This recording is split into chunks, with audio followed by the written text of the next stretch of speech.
Welcome to Conscious TV. I'm Renate McNay, and my guest today is Georgi Johnson. Hello, Georgi. Hi. Georgi is here for the second interview, and you find her first interview with me on our channel. So, Georgi is a spiritual teacher and runs with her partner Bart Berge an international teaching and healing practice in Nondual Therapy and spiritual psychology. And I show you Georgi's books, which is I Am Here, and my first interview with Georgi was based on this book. And she has a beautiful poetry book, Stillness of the Wind. And today the interview will be around the last book she wrote, which just came out a few months ago, which is Nondual Therapy, The Psychology of Awakening. This is a fascinating read. When I started reading it, I couldn't put it down. It just opens up a whole new world and is so useful for the journey to enlightenment or awakening. And you actually told me, Georgi, when I asked you how come you wrote this huge book, you said it came out of a question I asked you in my first interview. And the question was, let me find it, why are there these less conscious, non-awake periods? Meaning, you know, I take myself, I'm aware of what I'm doing, I'm present, and all of a sudden I'm gone. And I don't know where I go, and then I become aware again, and you know, it goes back and forth. And so you started to contemplate this question, and you took a whole pioneering, evolutionary healing project out of it. Yeah. So, you know, maybe the strongest quality in me is a kind of need for truth. And I wouldn't want to come to a position where I'm saying, okay, you know, there was an awakening when I was 2, and there's been these awakenings, and I am perpetually awakened. And there is this idea put out there that to be present in the here and now is the ultimate. This is where you need to get to. Yes. And if you're not all the time here now, something's failing. And so a lot of people, when they have an awakening, they begin to teach and to share it and everything, they try to cover up those areas where they're not so much awake, as if it's something to be ashamed of, as if it's somehow a fail to be gone, a fail to be deep inside an emotion, a fail to be lost in this under the ocean of conscious awakening. And that can't be. It can't be, because it's such a naturalness. We engage, we throw ourselves into life, and we lose ourselves in life. It's such a naturalness. And that means there's such a need behind it. Even children, they're not always like totally awake in the power of the now, holding themselves back for life. They're living it. There's no gap between them and experience. They bring that awakeness into the ocean of feeling, into the lived experience, even when the experience is traumatic. So the answer really is that feeling our feelings, living our feelings, living our experiences, experiencing life is fundamental to our purpose here. It's part of the service we do here. And that's where this book began, really. So what is it to feel a feeling? You used yourself as a guinea pig, Yes. with a whole team of colleagues and students. Yes, yeah. And tell us about that. How did you do that? And so our students have I'm so much in awe of them, because they put such a tremendous trust. You know, first of all, there was I Am Here, and all about consciousness and awareness and emptiness. And then we come with this new thing of like, let's see how the contractions in the psyche are working. Let's meditate on these qualities. And they just totally go with it, and they share what's happening. And of course, for me and Bart to talk about, my partner Bart, to talk about what we find in the psyche in areas of suffering and areas of contraction. That's one thing, but we can hardly take ourselves as representative. But when you've got a group of 20, 30 people and they're sharing their experiences, the pool of insight grows. And this book was written together with teaching the material, partly because there was a feedback loop. So it's not really, there's not one author here, there's a whole group of people that were brave enough to really experiment. What happens, for example, if you find yourself in an area of that, like inside yourself, where you feel inherently bad, like a badness, like untouchable, unlovable? What happens if you touch it with an innocence? If you meditate and you go to, like, say, the innocence of a flower, and you take that innocence and you forget the flower and you just take that sense of innocence and you touch your own sense of badness with it, what happens then? So this was the evolution that's been going on while writing the book. You know. And with each workshop there would be more insights, and the book was getting bigger and bigger, and at a certain stage it's like enough, because the breakthroughs were still coming within the teaching, in a way, you know, these sudden insights of people, and you check it and you see it's right, and it's, my goodness, yes, you know, It's interesting, the movement, because this book is very much about how to manifest individuality in unity, you know, human freedom in form. Yes. And I remember interviewing so many people who said there is no individuality. Yes. Nobody there, nothing to do kind of thing. And now there's a whole revolution going on. All of a sudden there is individuality. Yeah. And well, it's a little bit confusion, isn't it? Yeah. You know, it's absolutely true. There's no such thing as individuality with a little I. Yes. In the sense of a separate self, a separate individual, a fixed thing, a personality which is stable. This is really an illusion. It's one of the first illusions that we try and kind of create for ourselves, an image of ourselves which is fixed, stable, and which somehow the rest of us has to align to and satisfy. And we have to hide the things that don't satisfy this illusion of individuality. But at the same time, it's absolutely awesome how unique each person is, in the sense of each moment of experience. There is nobody on the planet who can experience this moment like you can. And you can't even experience this moment the same in the next moment. It's so unique, it's so precious, and the only one that needs to can show up to it is us. Nobody else can experience our life for us, including the whole background, including the illusion of individuality, including our own pain of the separate self, including whatever. The only way the universe is able to experience this particular flavor in its utter uniqueness is through us in any moment. So that's a huge individuality. Yes, you just said something beautiful.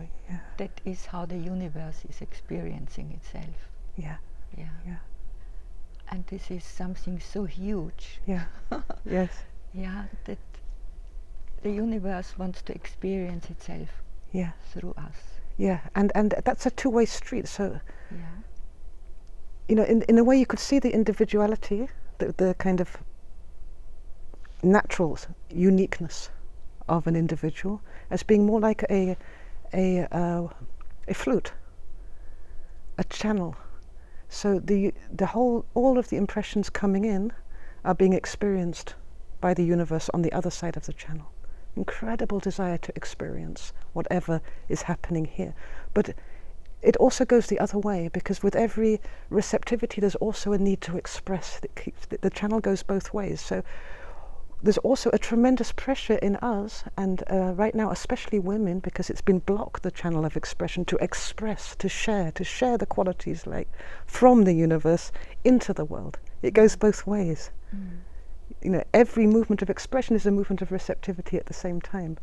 And our purpose is to get out the way, in a sense, just to be empty enough to allow this unique melody to resonate through us in both directions. Yes.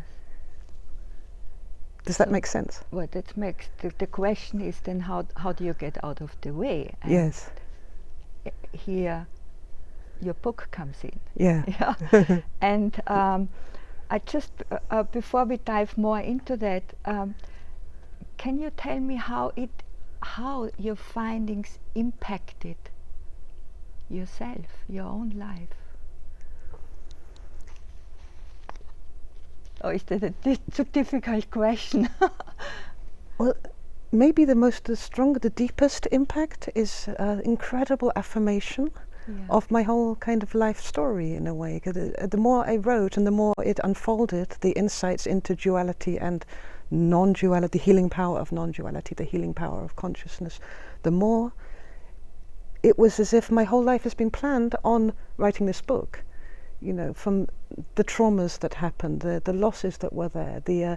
My dissertation at Oxford was based on dialectics, the thesis, the antithesis, and the synthesis. And all of my analysis of literature was based on polarity and the author as the middle point and the creative aspect of that. And coming together with Bart, my partner, was so much to do with the duality of male and female and the blend and the synergy and the stillness that comes out of the movement beyond the fixation in the male and female position. So it's incredibly affirming when you suddenly, you know, those moments in your life when everything just falls into place. It was all like a genius jigsaw puzzle, and it's just like tick, tick, tick, tick, tick, tick, and you get this glimpse of the genius behind this life which is being lived through you. Yes. So that's been the deeper affirmation. Yeah. And something else as well to do with not owning it, just letting it go. Even this, let it go. Yeah. Also that, it's like there was a pressure to finish the book, really from the angels, finish it, finish it, finish it. And I thought, oh wow, there must be some tremendous need for this. Yeah. And then after the book was out, there was this vast silence, and it became clear that the pressure was totally and absolutely to do with me letting go of this whole journey through all the contractions of the psyche and the emotions and all of this understanding and all of this mental activity. And the pressure was to really go back to the sense of wholeness and emptiness. Go back home now, as if this was the most important thing, little me, or big me. You know. Yeah. So that's also humbling in a way. Yeah. You know what I mean? Like we have there's degrees of conditioning, but the conditioning runs so deep to the very formation of the mind, and it's always shocking how much we're still conditioned. When you get that dumb donkey feeling, oh, what a dumb donkey. Like you know it, but you don't really know it, and you really totally agree with it in the whole body, yet certain principles. You know. Yeah, I'm sometimes amazed myself. Just yesterday, only yesterday, I discovered the structure which I thought I went beyond the structure. It keeps coming up. It keeps coming. Yeah. The depth is so. And as you also explain in this book, you know, there are generations and generations. Our whole ancestral lineage is behind this very structure. Yeah, it's devoted to the liberation of certain qualities. Yeah. But not only, also lifetimes. Yes. Incarnations as well. Yes. Often the same one. Yes. You know, so, and the universe, you know, can wait. It's got all the time for us to master these themes. Yeah. It doesn't have to do it by age 30 or age 40. It can wait until it's done. Yeah. You know. So how does this non-dual therapy work, Georgi? You in your book you say it's about finding freedom in the experience. Yeah. Or in the feeling. Yeah. What are we asked to do? Yeah. So, or maybe do you have an example from yourself? Yeah. So, or from one of your students, where we can have a better picture of it. So I think that it seems that the first illusion, the fundamental fault line, evolutionary fault, but nevertheless the first delusion in our conditioning is in the belief that we can negate something, we can deny it, we can repress it, we can undo what's already happened. That something that exists can be made to cease to exist. We can stop something existing. We can hide it. Uncreate something. Yeah. It never happened. We can delete a reality, which has already happened, which has already flowed through awareness, that we can undo that. It's like believing that we can undo awareness. And awareness doesn't need to be undone. So this belief in deletion, out of that comes this whole mechanism of denial and repression. And our original compulsion to deny and repress things is because we don't want the pain. We don't want to suffer. We don't want the discomfort, which is basically part of creation. Creation is a ripping apart. And we support each other in that. And the mind is very much trying, like a kind of good servant, to try and help out by finding ways to avoid, to distract, to not feel the feelings, not to face the awesomeness of being here, alive, and responsive, sensitive, sentient.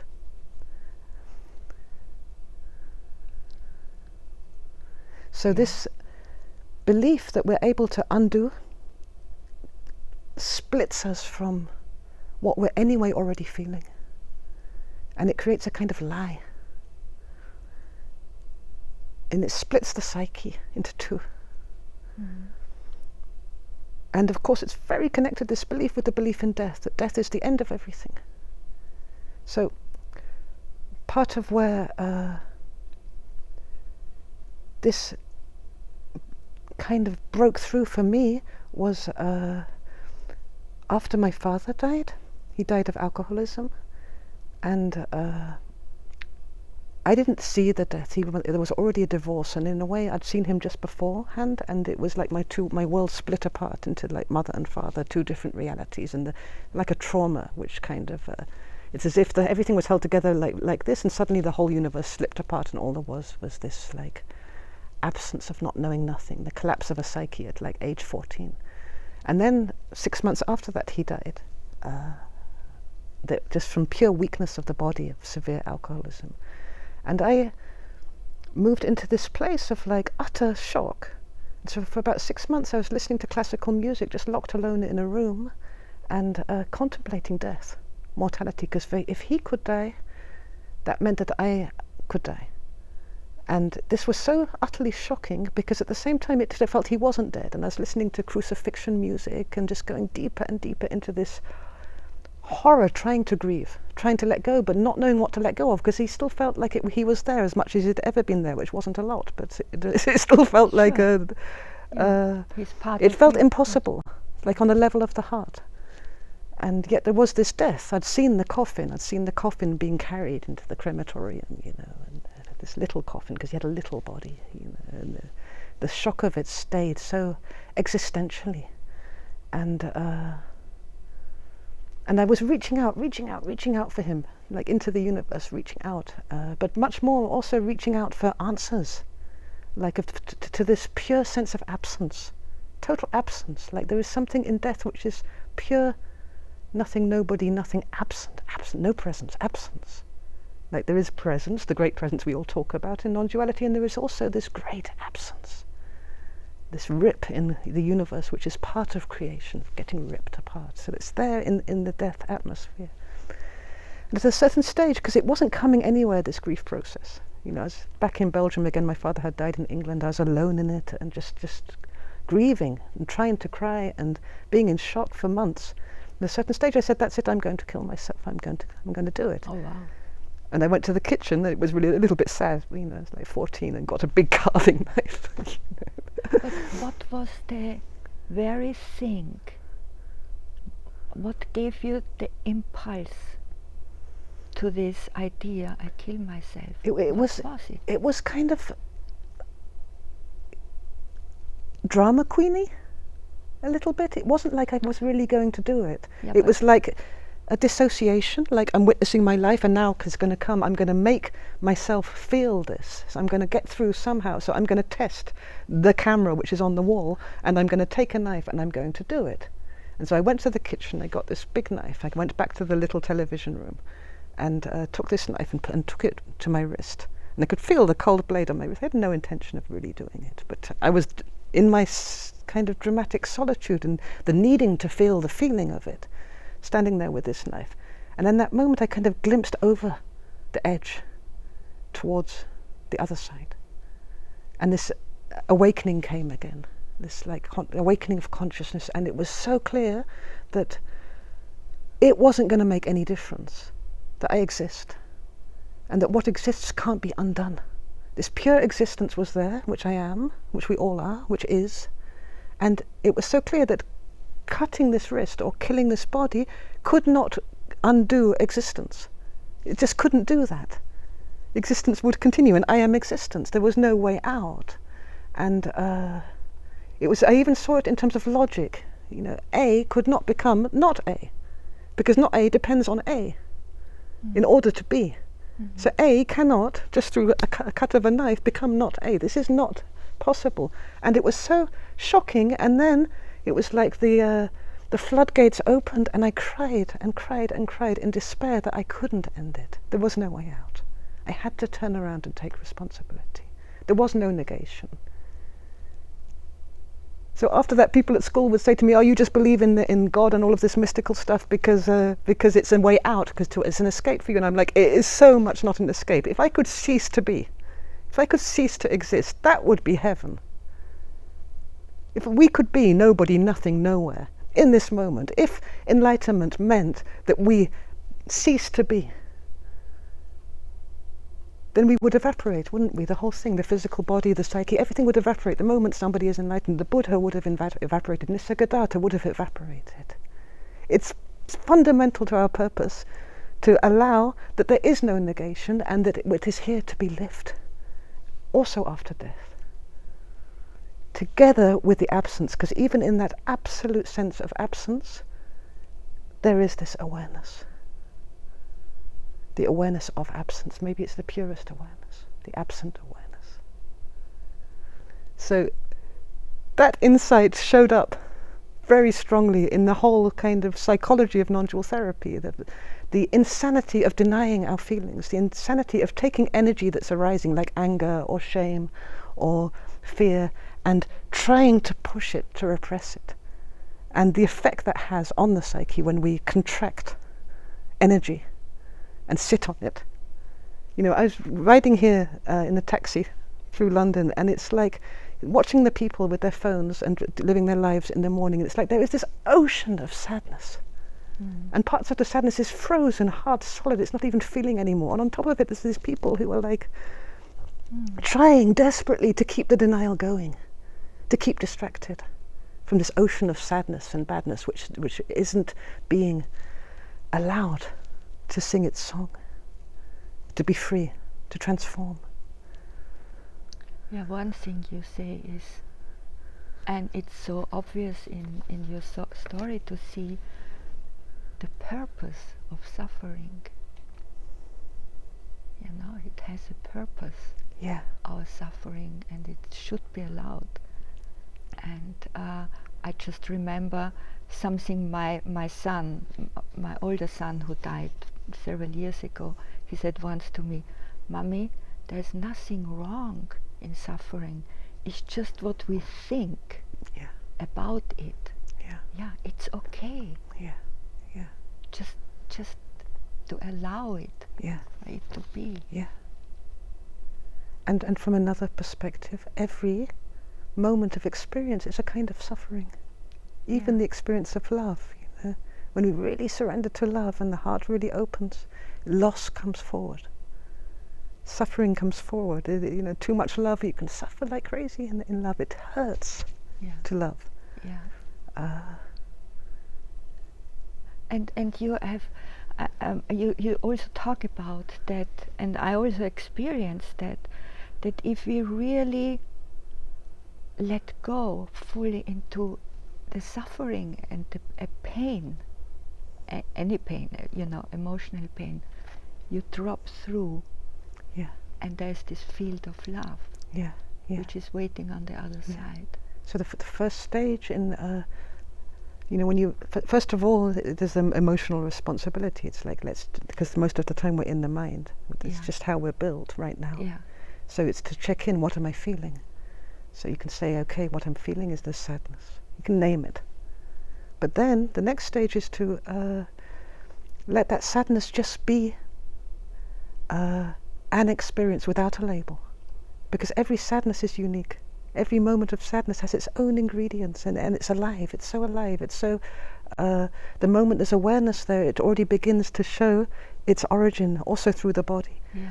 And the critical stage with suffering is to let it just be suffering. Let it be an emotion without saying, this is mine. You know, the whole dark night of the soul, in a way, is created by the belief that this suffering is separate from the suffering of the whole universe. We believe our suffering is separate from God. We believe our suffering is separate from the night sky and the stars. They're not part of our suffering. We believe our suffering is separate from other people. They're all okay, and only we are suffering. We believe it's separate from our ancestors. They're okay, at least they're dead. So we separate ourselves in the suffering. This is the contraction. And that belief in separation, of course, confirms the greater suffering of the separate self, of being isolated, of being lonely, of being beyond, in a place which doesn't lead anywhere, condemned. And that all comes from the belief that suffering is separate. My suffering, my precious suffering. So it is my precious suffering, but it's also the precious suffering of the whole. You know, God is suffering through us. How could it not be like that? You know, consciousness is suffering through us. But it doesn't judge it. It doesn't say, this is bad, this is shameful, this means you're not okay. It doesn't separate within it. It's just experience. And often, because suffering is so denied, when we allow it, it's got a sense of truth to it, which is very vitalizing. There's a release of energy, the release of vitality when we allow a kind of suffering which has been denied, when it's allowed to breathe.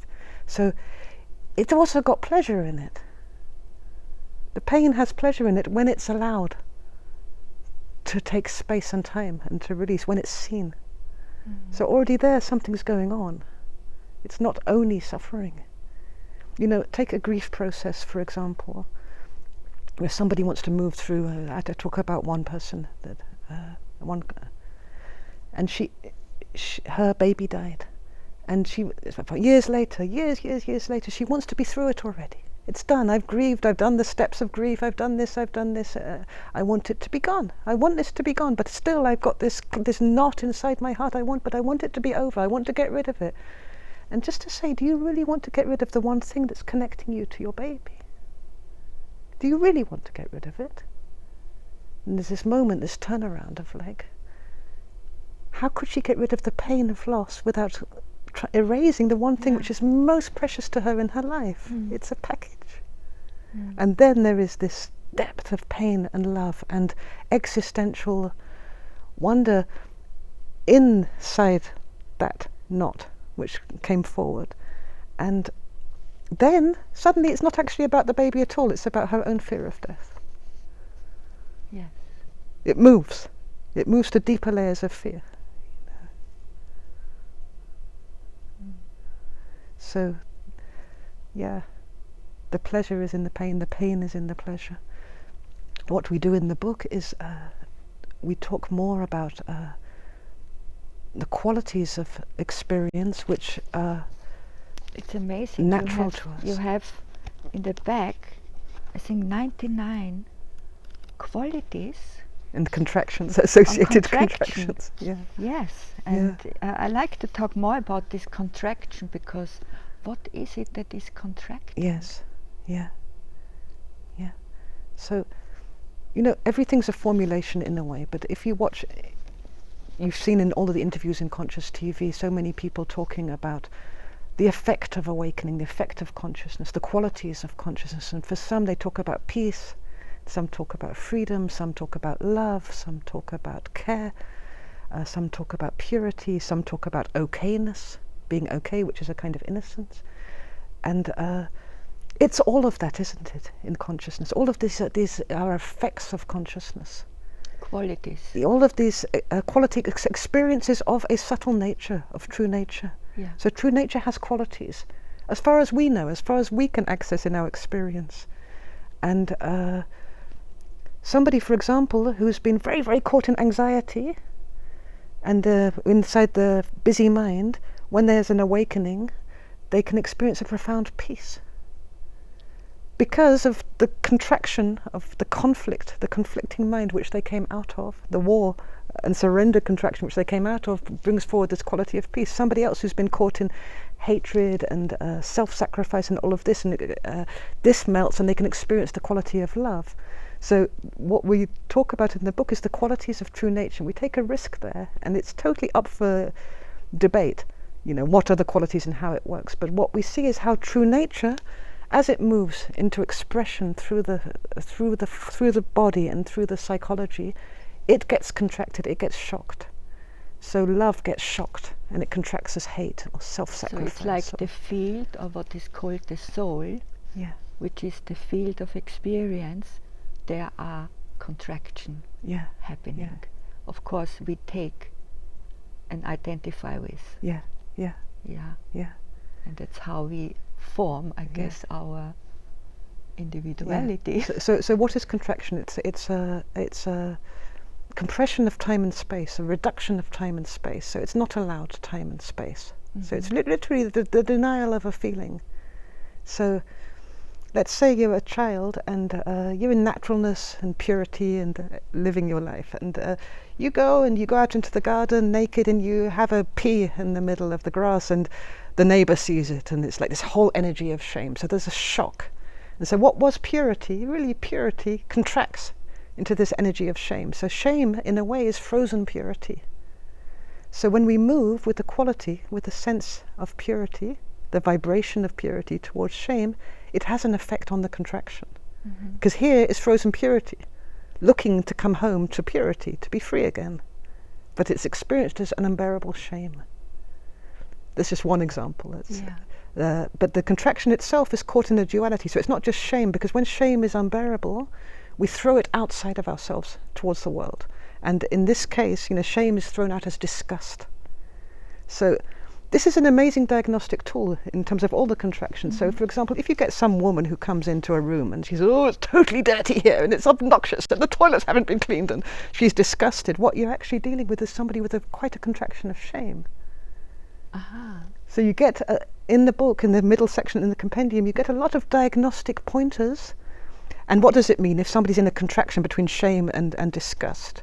It means that the forbidden energy, the energy which is needed, the energy which is being screamed for is purity, a sense of unconditional purity, freedom of purity, the allowance of purity, even within the shame, even with the dirty toilet, to allow the purity of dirt. So let's see. She managed somehow, coming to a session with you, you guide her through this, and she gets in contact with this frozen part. Yeah. And what's so in the first instance, I would just sit there with impurity myself. Yeah. We're totally actually not buying into the story, but totally in the purity of the experience as she tells it, and to go for the purity of the experience, that she experienced this disgust.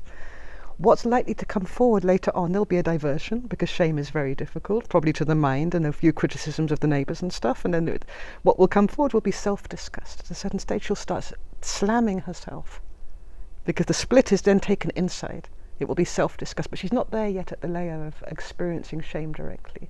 Shame is a big one. We can dance around that for a very, very, very, very long time.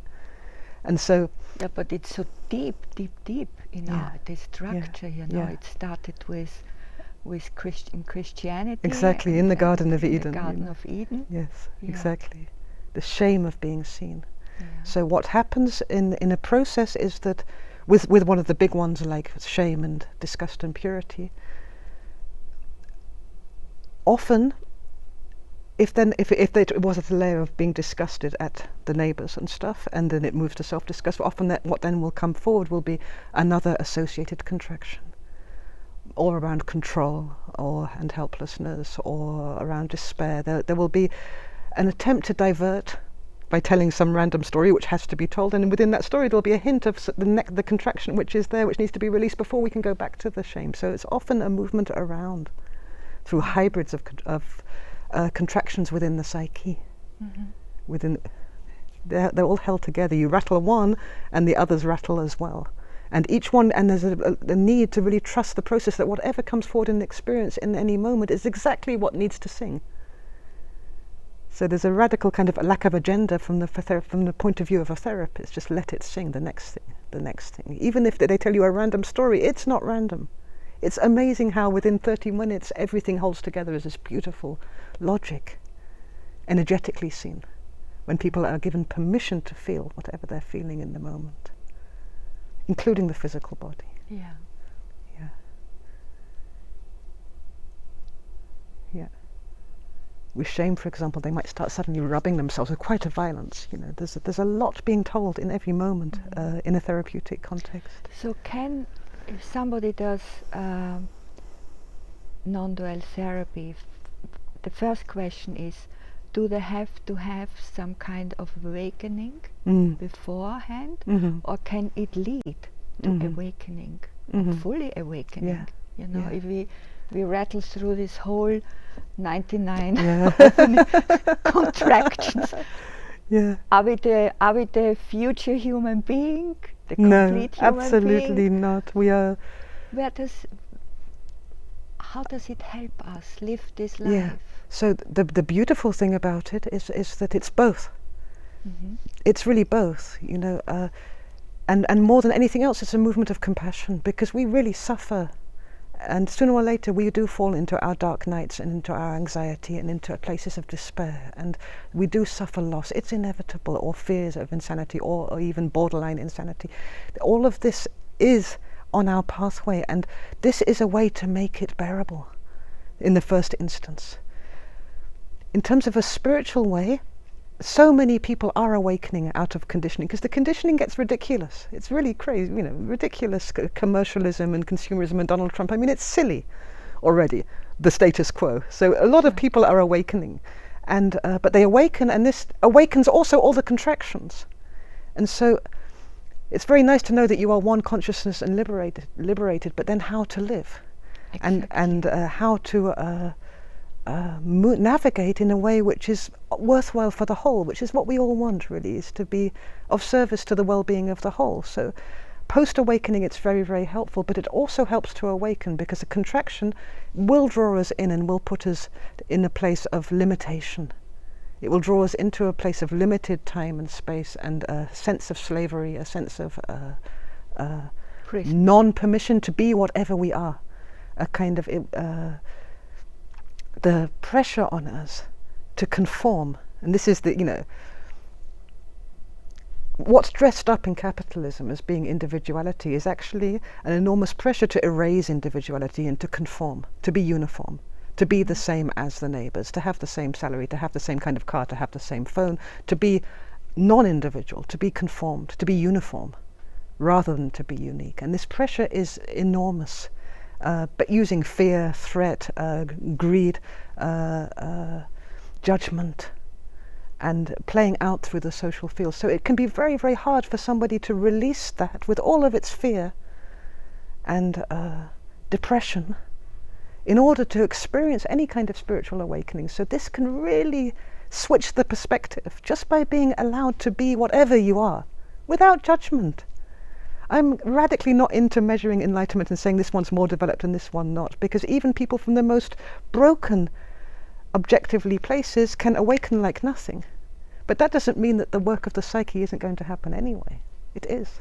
It's both. So can you say the last thing again? The universe, the awakening is inevitable.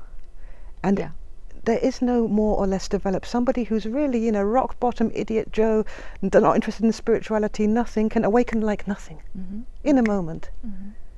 Because this is who he is. It's his true nature. It can flip over, and sometimes the more condensed and the more traumatized and the more depressed, the more, like in the case of Eckhart Tolle, for example, the more suddenly it flips over to this state of liberation. So being true nature, we can absolutely rest in and take for granted. The work that needs to happen is in this melting of the frozen aspects of ourselves with a total permission for it to expand in time and space, for it to return to source, for it to find its place back again in naturalness, Maybe the highest position we can reach in our life is just naturalness. To be for real. Being yourself. Yeah. Would you say it's being yourself? Being beyond judgment. Yeah. You know, let's say, 30 years from now I've got Alzheimer's, I start to speak total rubbish. That's okay. It's just the mind was only ever a tool. There's no enlightenment which is going to save us from the breakdown of the tools, from having to return the equipment at a certain stage. But you mentioned, the interesting thing for me is also the role of the body, in this whole thing, because you do mention the nervous system. Let me see. All transformation is a function of the allowance of the nervous system. Yeah. So what is the role of the body in this whole process?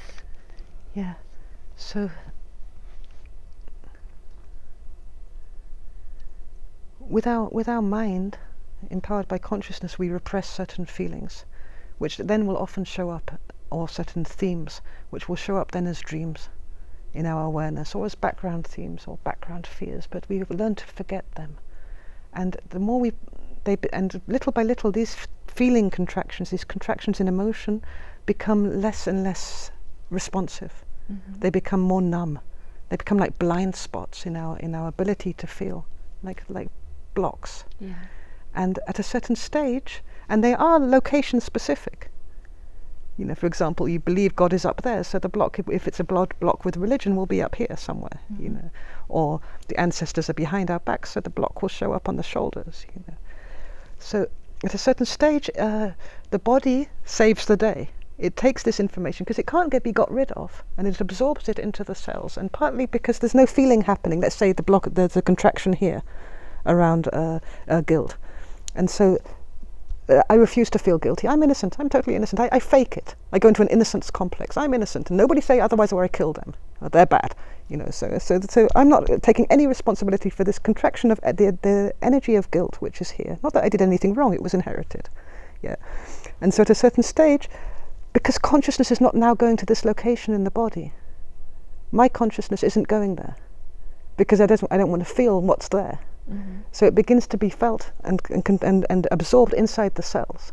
And so when I go for a deep tissue massage and they begin to massage these muscles, the feelings begin to be released from the body.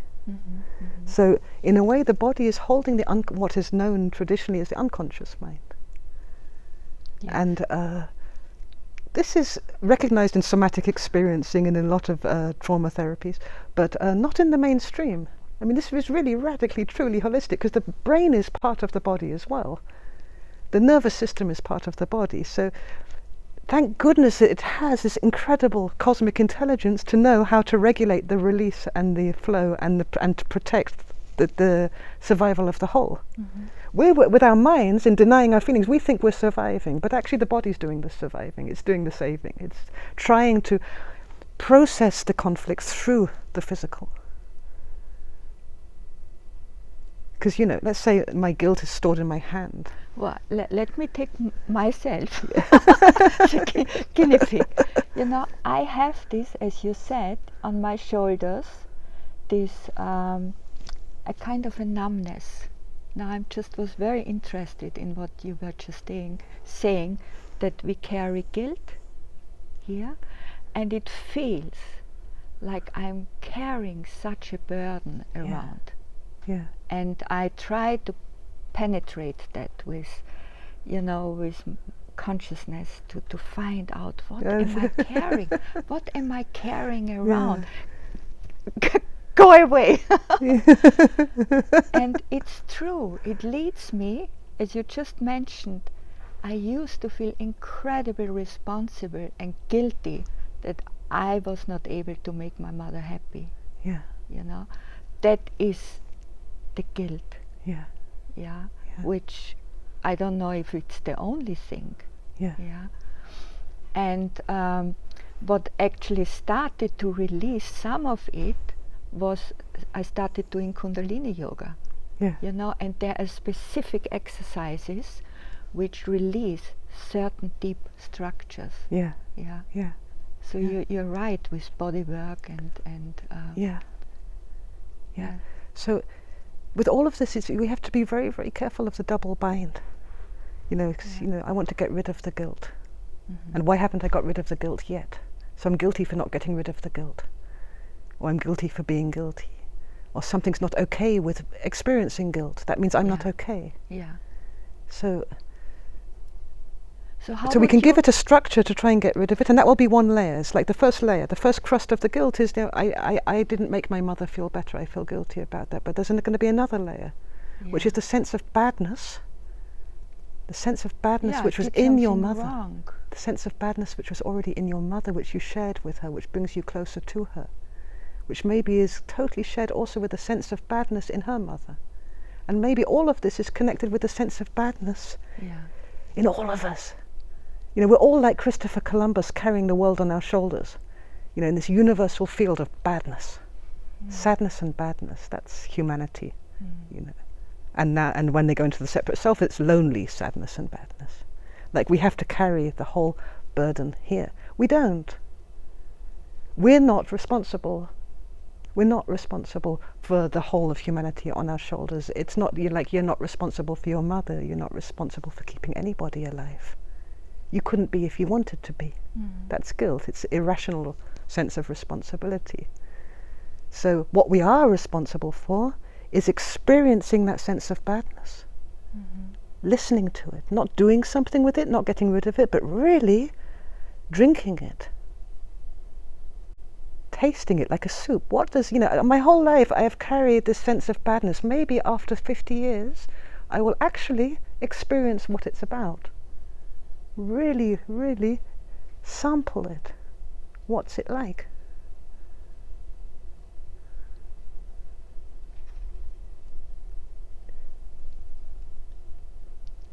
Actually, that sounds beautiful. It becomes almost And romantic, this how badness. It's so, Yes. it's like a cello music almost, like really like this cello music, and the ancestors are kind of like swaying with it as well. It's like this becomes very close to sadness, and it becomes very close to this almost holy awe, the sense of awe. There's something rippling. I actually can feel that, and it puts tears in my.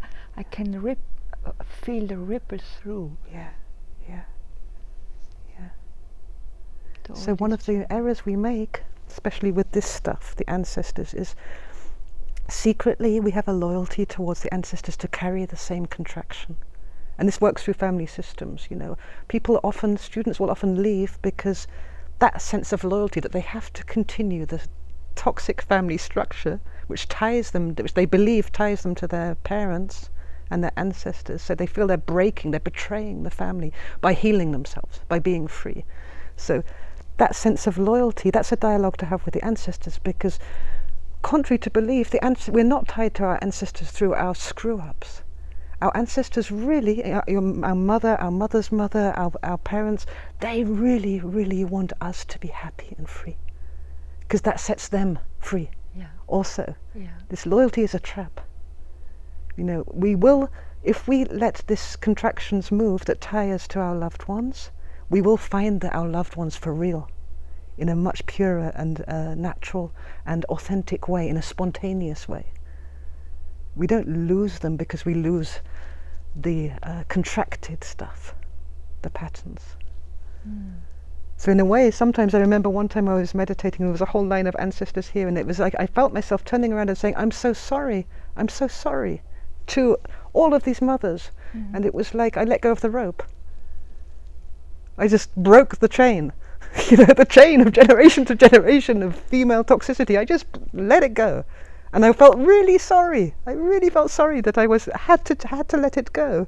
And then it was like this sweetness of love, which was behind it. They were free. They weren't even separate anymore. There was this one sweetness of love, a certain vibration of love through the mothers.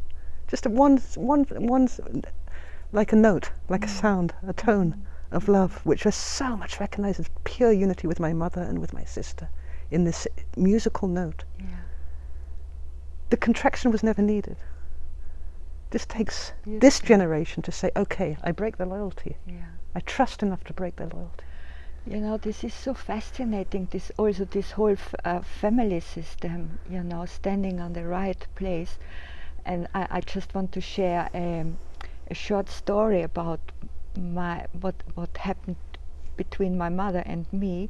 So my mother was already given up by every doctor in the world. Her body was deteriorating, and she had about every condition you can think of, and she could not die. She just could not die. And I always had this relationship with her that I felt responsible for her happiness and for making her feel good, and so I had a telephone conversation with a friend of mine who is very good in family constellation. And I told her that. I said, I don't know, my mother is suffering and cannot die. And she said, of course she cannot die. She is standing on the wrong place. She is standing in front of you and not behind you. Energetically, because she is like a child you, and children don't normally die before the parents die. And then she said, and tonight in the meditation, just say to your mother, you know, I was here, I didn't see her, my mother in Vienna, and I tuned in and said, Mother, you have to stand behind me. I am your child. Yeah. And 6 hours later, I get a call from the hospital in Vienna that she died. Wow. Beautiful. She finally could be released. Yes. Yeah. Wow. And you see, I mean, it's just a small example, you see the interconnectedness of everything, how we depend on each other. We are constantly in each other's thinking pattern and energetic patterns. And of course, wherever we've been, alive and present, we are always there. So in a way, what you did was you had your mother, the little girl, in front of you, and you evoked and aroused the mother, the spiritual template of the mother behind you, but this one is still here as well and alive. Both structures, both mothers, the mother in the wrong place and the mother in the right place, live on. Right. In the unfolding healing process. You know, I give an example. Somebody said, well, I've dealt with all my issues with my father. I speak to him and there's peace and all of this. And, all the time that he was violent and abusive towards me, it's done because we spoke about it 30 years later. And it's like, it's not like that. He's a totally different, unique individual now from the unique individual he was then. But the impressions of what happened then when you were a child are still alive inside you. It doesn't matter, you can make total peace with your father now, this father, but that father you have to make peace with as well. Yes. You have to be able to integrate everything. To allow it, the full pain of it. Yeah. The full pain of having a mother who's not a mother. To feel that you can't take responsibility for what you can't take responsibility for your own mother. You can't as a child. You just can't.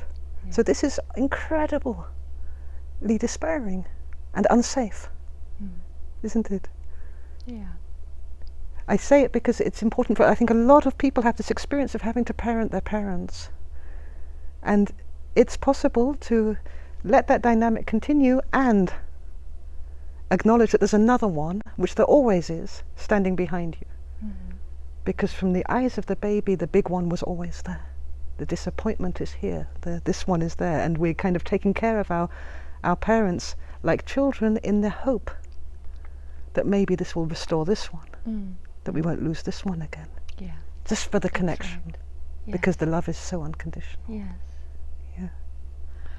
So, Georgi, we just have 2 or 3 minutes left, and we covered so much. And so, what can we tell people? What's the art of living this precious life? How do we navigate our lives. Yeah. And So maybe the most important thing is, well, first of all, whatever you're feeling in any moment, don't believe it's fixed. Just really let it be felt. Let yourself experience, risk it. This is the opportunity. Every moment is a precious opportunity, and this is the responsibility, the true responsibility. but we need to to feel slow down. We need the to slow feelings. down in order to even Yeah. realize what's going on. Yeah. So often Yeah. that's when we suffer. Yeah. When we get a shock, then there is this, or when we move into the dark night, where the personality breaks down through trauma, because there is this benevolent breakage that happens. So the psyche gets broken down by life. Actually, that's for our highest interests, because when it falls apart, it can seem horrific, but years later you'll see that this is when you find yourself. When you can see the bits and pieces. Whatever you can see, it's not what you are, you're the one that's seeing. That's the non-dual aspect, the awareness in which it all happens. So breakage always has opportunity, psychological breakage. When suffering, pleasure can put us to sleep. Suffering tends to be a catalyst to awakening, which means it's kind of blessed. Yeah, you also say fear is a catalyst for awakening. Fear is even a symptom of awakening. It's absolutely terrifying to awaken for the body. To feel the sudden surreality of it all, the strangeness. Yeah. To see people moving around and they're all going to die, and it's in this existential moments, the nerve system can begin to kind of panic. Yeah. Until it gets used to that. That it is a kind of miraculous opportunity. There is this kind of many dimensions moving through the conventional surface illusion that we share. Yeah. That there is a deeper trust, a deeper compass, a deeper way, which we share, and which we are solely responsible for inside ourselves. Georgi, we have to finish. Yeah. I just would like to I hope it made sense. It's hard to... Yeah, it's a lot to digest, but I would encourage you to go to one of Georgi's wonderful workshops, and there's one coming up. Yeah, in July in Frome, in England. Frome in Somerset. Oh, in Somerset, okay. A whole week or 5 days. 5 days. And then in Holland in August. Yes. And so in Israel. Yeah, you find in Israel as well, and you find, I'm sure, details on that on your website. And I just want to show you the book again, Nondual Therapy, The Psychology of Awakening. I actually don't have time. I wanted Georgi to read a poem of this beautiful book. She told me she gave this book to Bart, her husband, after the morning of our marriage. Yes. That's right. Stillness of the wind. And I'm here, and as I said, there is an interview around that book already on Conscious TV. So, thank you, Georgi, for being with us, and thank you for watching Conscious TV. And I see you again soon. Goodbye.